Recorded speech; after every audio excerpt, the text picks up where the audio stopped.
Greetings and salutations, friends. Character NPC back at the gaming table. Finally, after Thanksgiving holidays, I was sick just before the holidays, and then between, doing our own family things and my friend going on vacation as he always does around Thanksgiving, it's taken us a while to get a winter war started. Battle 4 in our playthrough of World War II in historical order. Battles in Europe, using the Europa series of games.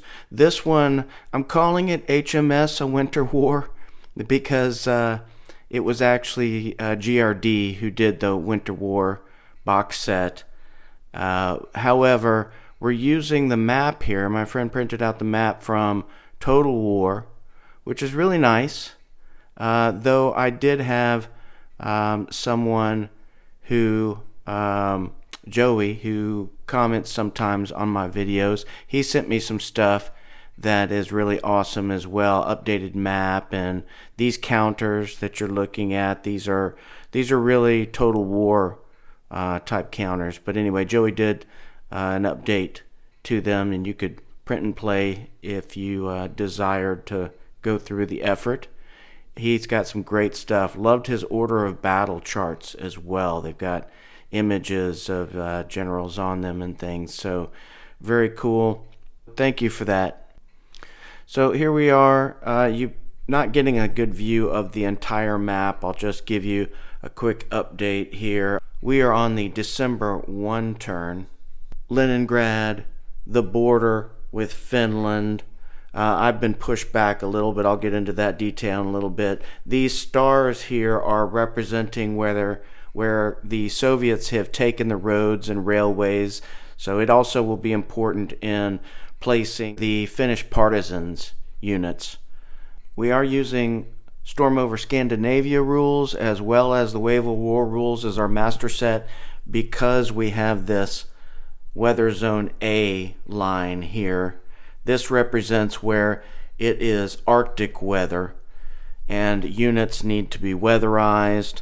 In fact, that's one of the advantages that the Finns have in a winter war, is that all of their units are winterized, like this here, represented by the white font.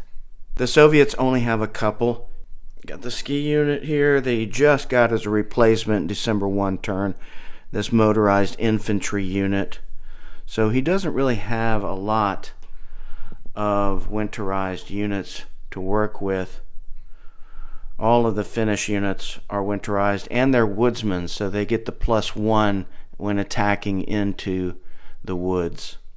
Again, hard to kind of see the whole map, but of course you've got Finland, and then up into the Barents Sea up here, the White Sea over here, the northern part of the Baltic in here, and the Gulf of Finland here. These lighter areas represent where the seawater will freeze. It doesn't freeze down here, but all in this area it will freeze after 2 turns of snow. We are on December 1 turn. The November 2 turn is really what I'm going to cover here, and I'll be honest, friends, I'm having to dwell a bit longer on how I'm going to go through some of these after action reports that are for the bigger games. If you've ever played Fire in the East or The Fall of France and the Lowlands, you'll understand it's going to get more and more difficult to really kind of show the map in the kind of detail and cover what's going on. So I'm just going to keep going through scans of the map and show how the battle develops. And if you have some insight into what you think is better, maybe I'm jarring the camera too much, I'm doing my best to hold this and be able to sound okay with my little bit of equipment. But any constructive criticism is appreciated. The November 1 turn was snow and mud. We rolled the turn before in case there happened to be a no change roll. It's not applicable, but just in case. The November 2 turn, we rolled snow, of course, in the Arctic zone. It was frost in Zone B. So everywhere on this map where Leningrad is and the front actually is in Lake Ladoga, it was just frost and the sea was rough. And December 1 turn, of course, we'll have snow starting up more frequently as things move forward. In fact, after the December 1 turn, we will end up having nothing but snow for the rest of the game. A little bit hard to see, but his reinforcements, December 1. He does have his reinforcements on the map. I'll talk more about them next. I won't go over them this turn, but my reinforcements for December 1, an artillery unit, which will certainly give support to unsupported units in a stack, a couple unsupported infantry units, a ski and a light infantry, one replacement point. I also got these partisan units, my first partisan units, one dummy and one 1/8 unsupported partisan, but I didn't use them this turn. I held them back. I think I'm going to use them next turn as his units are advancing. I think I'll be able to maybe use them more effectively if I have a little more space between his border and where his troops are headed. Naval-wise, there wasn't much change. I have some mine layers here, but he would be able to automatically clear mines that are within 3 hexes of a port, a major port, and he has a major port here and another one here. He did move these cruisers, and he's got some cruisers and 3 destroyers. He moved them out here toward this island on patrol. I've got some submarines here and icebreakers. I really have the icebreakers and the mine layers. He has I think maybe a couple of icebreakers. I'm not positive about that, but that's another kind of Finnish advantage. There's some icebreakers here, and then I've got some these are icebreakers / transport, and these old World War I battleships can be used kind of like coastal protection. I also have some gunboats here along with the submarines, a couple of gunboats. So I'm waiting to use those at the right time, but nothing happened too much in the first turn. The water's still not frozen, so it's easy to move around, and all he did was kind of posture, and I wasn't willing to attack him in any kind of naval engagement. So he's moving forces up now to try to patrol up near the mouth of the Gulf of Finland, blockading me to some extent, but also making it easier probably for him to get out to clear waters if he needs to, versus being stuck in the frozen ice. He'll have to move back to port this next turn if he wants to be with his icebreakers. So this is where things are really happening. Leningrad here, this large stack of units. It's a multi-hex. The border is that black line you can see here, a bit of it. And I had a series of forts. I'll put up some video which shows some beginning shots of before the very first turn.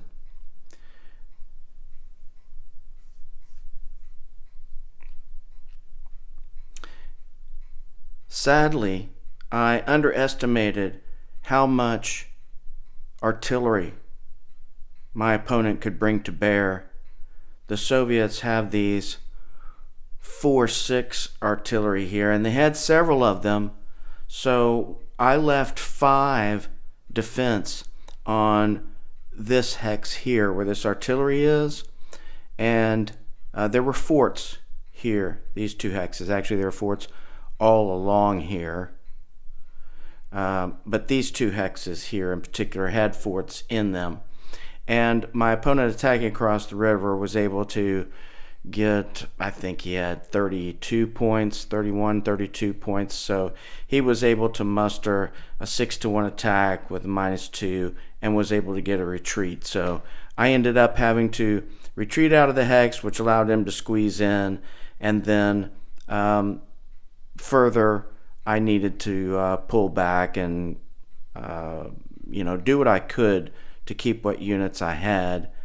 It was a losing battle here as well, but that was the next turn. We'll talk about that later. But suffice it to say, it was really terrible to see that he was able to poke a hole in my lines there on the border on the very first turn, first attacks. So, yeah, kind of demoralizing. But anyway, lessons learned. I left a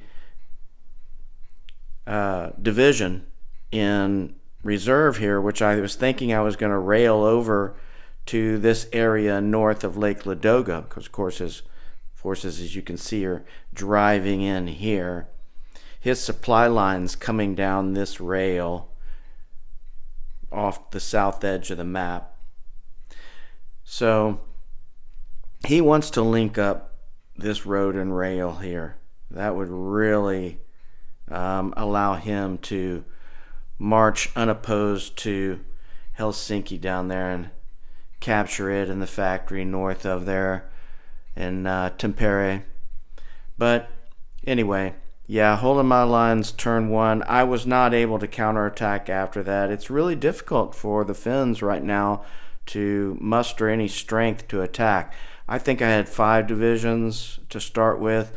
Over here, I had 2 divisions. Again, I'll have the videos up that will show this area hopefully in more detail about exactly how it was set up. But north of Lake Ladoga, I tried to hold the forested or the wooded swamp for some good defense strengths and halves of everything up into artillery and ground support.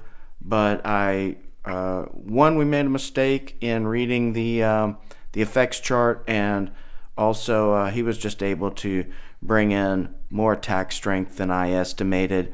I had my units, since they were the only divisions that I had, there were 3 over here that were able to sit in 3 different spots, linking up their zones of control, so at least he couldn't walk through in the first turn. But as you can see, having come through on roads and surrounded my units, even getting some retreats. I think I had 1 retreat where I lost units.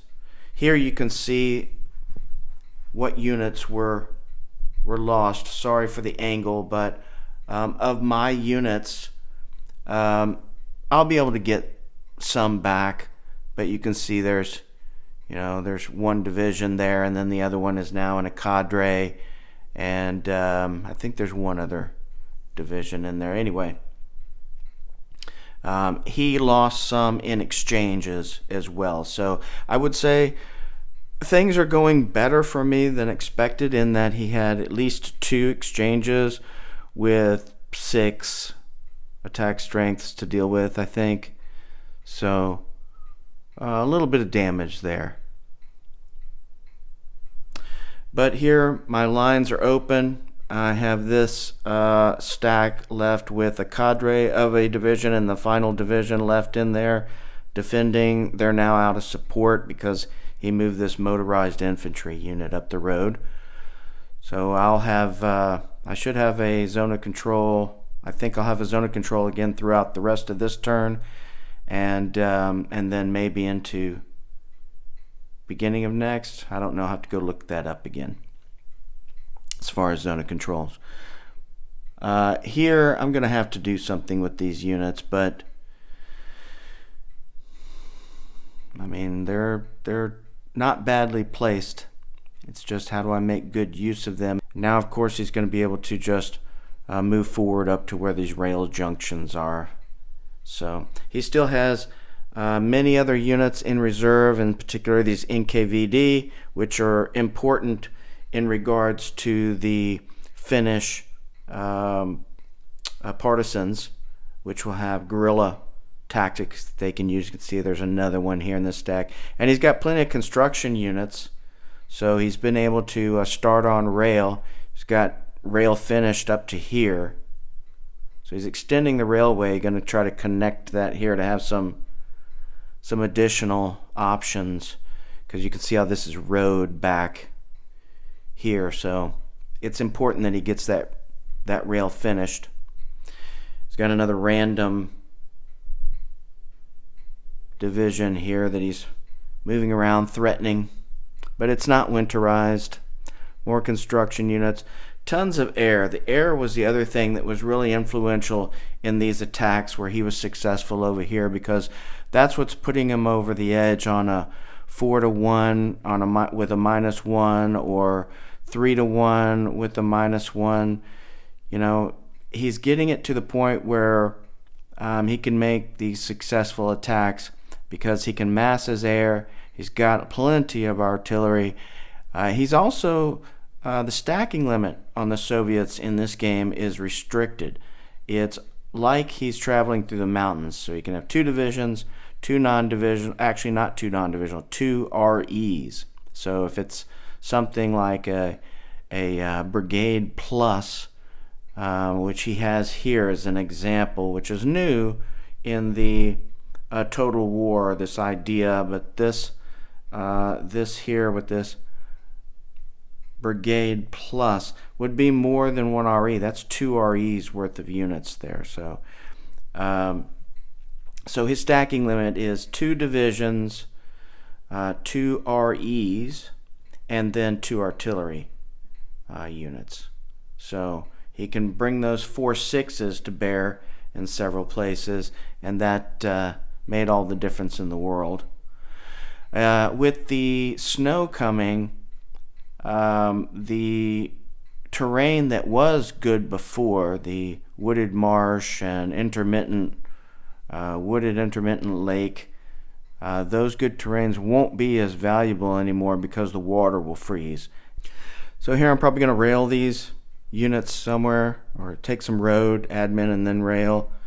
I'm guarding the road to the point in Sweden where the supply line connects up. That's a crucial point.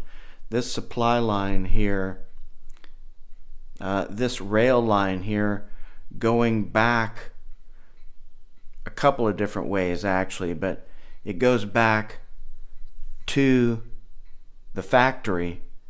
If that is cut, it will no longer be a valid supply source.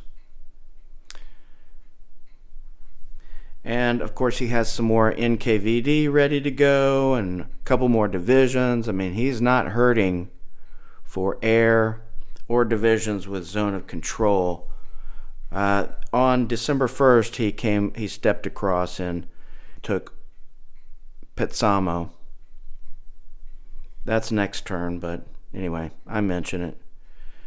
So a little bit of movement here in the north, nothing unexpected. This I did expect that it would be threatened, so I'm having to suck up units here and do other things with, especially supported units that I could do something else with. I wish I didn't have to leave them here, but this being a winterized unit and a 4-5 or 4-6, I can't afford to leave this undefended.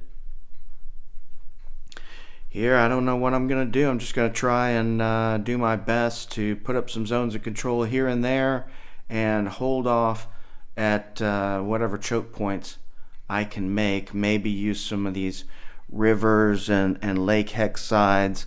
Again, with the snow, though, some of these things aren't going to be very valuable as defendable terrain. Mainly, I think it's going to be these forests. This one here being forested, having to attack across a river, defending road there, that's a good defendable spot. So you can see a few of them here, but how to hold off the Soviet overwhelming forces is still eluding me at this point. It's all about the numbers. If I was to play this again, I would definitely leave more than 5 defense, even across a river. So that's where I think I'm going to leave it. Um, Again, this is turn 1, which for us, which encompassed the November 2 2-week turn and the first half of the December 1. I still need to move. I won't make any attacks, but I'm about to finish my movement and then end the turn, and he'll start the December 2 turn. So I'll have another update here just after Christmas. Sorry for the delay if anybody's been wondering what's going on with Battle 4. We are finally starting, and we'll kick off again more regularly after New Year's. So I hope you have a Merry Christmas, Happy New Year's to you, and hope you get to keep playing, man. Roll some dice. Hope you get out a Europa game for the holidays. Maybe you're one of those really cool people who got somebody a Europa game for Christmas. Man, I would love to hear that somebody did that.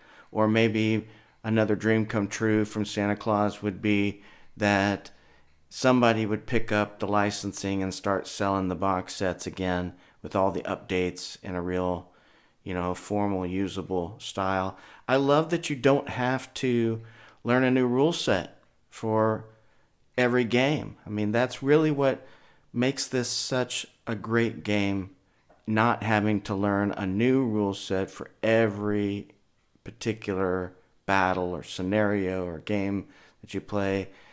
The closest, I guess, are the what really just covers Fire in the East and Scorched Earth. I don't even know if it covers Scorched Earth, but the Vance von Voorhees series of the East, Battles in the East, Barbarossa, Army Group North, Center, and South, I think is what they're called. I think those are GMT, if I'm not mistaken. You could play that over and over again, or Pacific War. These are the reasons why I bought some of the games I did, like GMT's version of the old Victory games, Vietnam, 1965 to 75. I bought that because it was on sale for the holidays, and it's one of those theater conflicts that you can play over and over again, but it's got scenarios. It's vast enough. You don't really need another Vietnam game. That's it, right? That's the one and only one I'll have. Same thing with GMT's remake of the Pacific War. I got that one, even though people complain about how SPIs is better and this and that, whatever game it is. This is one I could get. I could get it on sale, and it covers the entire Pacific theater, and I need nothing else. With Europa in 2026, you can pick up a game and start playing any of the other scenarios, and it's easy to build into it, and you'll learn one rule set, Wavell's War. I think you get my point. Anyway, that's it, folks. Happy holidays. Stay tuned for more.